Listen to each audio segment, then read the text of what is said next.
शिर्क अलल ऐलान, उस चीज को शिर्क कहा जाता है। शिर्क के बारे में आप चीजें याद रखेंगे कि आप अल्लाह के अलावा, जो हमें तसव्वुर दिया जाता है ना कि शिर्क कहते हैं कि वो खुदा को नहीं मानता है। जब खुदा को माना ही नहीं तो फिर शिर्क, मुशरिक शिर्क कैसे हुआ?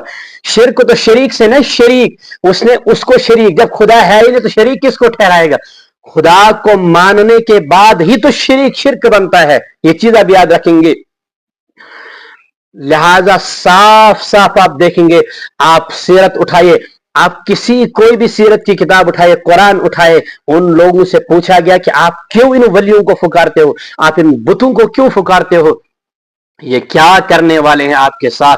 कहा ये अल्लाह तक हमें पहुंचाएंगे, अल्लाह के करीब कर देंगे। वो अल्लाह का तसव्वुर था, अल्लाह के अलावा दूसरों के हाथ उठाना, अल्लाह के अलावा किसी को हाजत रवा, किसी को मुश्किल कुशा कहना, या नबी बहाजा से फरियदी सेवा कसमन पनन दैदी, ये कहना गमजदो दिवसदा पान बोजन छी रसूल, गमजदो दिवसदा, वो ऐसे कुछ हमारे कश्मीरी में गमजदो दिवसदा नेर नहीं मुदा पान बोजन छी रसूल खुदा, ये तमाम की तमाम चीजें तौहीद के मनाफी है, ये शिर्क है। और जिसने शिर्क किया होगा ना, अल्लाह तबारक व तआला ने फरमाया मैं तमाम गुनाह माफ कर दूंगा, शिर्क को मैं कभी बर्दाश्त नहीं करूंगा, शिर्क को कभी माफ नहीं करूंगा।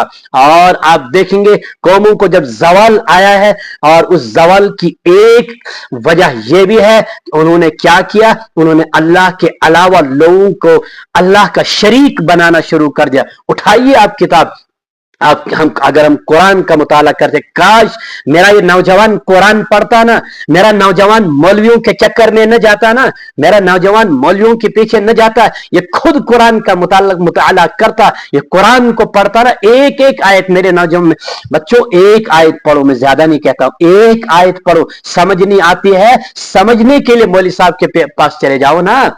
आपको किसने कहा आपको कुरान समझ नहीं आएगा?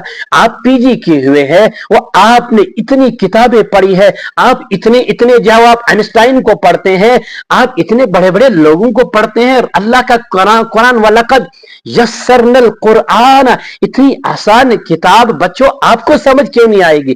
किसने आपको धोखे में डाल के रखा है? या आपको धोखे में इसलिए डाला है लोगों ने। अगर आपने कुरान पढ़ना शुरू कर दिया ना, तो फिर इस मौलवी की जेब और पेट का मसला खत्म हो जाएगा। इस मौलवी को पता है अगर ये मेरा नौजवान कुरान पर आ गया ना, ये कुरान पढ़ना, ये काल अल्लाह और काल रसूल पढ़ना शुरू कर देगा, तो फिर ये जो शब बरात का तस्वर दिया है तुम्हें, ये जो तुम्हें नजर नियाज का तस्वर दिया है ना, ये जो मुख्तलिफ किस्म के बिदआत और रसूमात के नाम पर तुम्हें लूटा जाता है, अल्लाह के नबी के नाम पर तुमको लूटा जाता है, वलियों के नाम पर लूटा जाता है, ये सारा तस्वुर धड़ाम से घिर जाएगा और मौलवी बाजार में आ जाएगा। फिर क्या करेगा? इसकी रोजी रोटी खत्म हो जाएगी। लिहाजा इन पीरों, इन फकीरों, इन बदमाशों के पास मत जाओ, जो लोग जो दीन का सौदा, जो दीन के नाम पर, नबी के नाम पर, कुरान के नाम पर आपको लूटते हैं। कोई कुरान के नाम पर बच्चों आपको लूटता है, कोई नबी के नाम पर, कोई वली के नाम पर, नबी की मोहब्बत, वली की मोहब्बत में आपको लूटता है। खुदारा जवानों, मेरे बच्चों, मैं आपको कहता हूं आप कुरान पढ़ो। जब तक मेरा बच्चा ये जवान कुरान से वाबस्ता नहीं होगा, तब तक आपको ये लोग इसी तरह से, ये रजाक बब जैसे लोग आपको लूटते रहेंगे। कभी आपकी माओ बहनों बेटियों की इज्जतें लूटते रहेंगे, इनकी इज्जतों को तार तार करते रहेंगे। किस नाम पर? नबी के नाम पर। आप इन लोगों पर इतना एतमाद करते हैं, आप अपनी माए बहनी बेटियों को इनके पास भेज देते हैं, और ये दरिंदा सिफत इंसान आपको आपकी माओ बहनों बेटियों की इज्जत लूट नीलाम करके चले जाते हैं, और फिर भी अभी तक हम आंख नहीं खोलते हैं, अभी तक हम आंखें नहीं खोल रहे हैं। ये क्या है? कल ही एक साथी ने मुझे वो एक वीडियो सेंड किया, ये इतनी नबी के नाम पर कहता है कि उस ख्वाजा अजमेरी मुईनुद्दीन चिश्ती अजमेरी अलैहि अल्लाह के इतने बड़े वली थे, उनके बारे में कहता तेरा अजमेर मेरा मक्का मदीना है।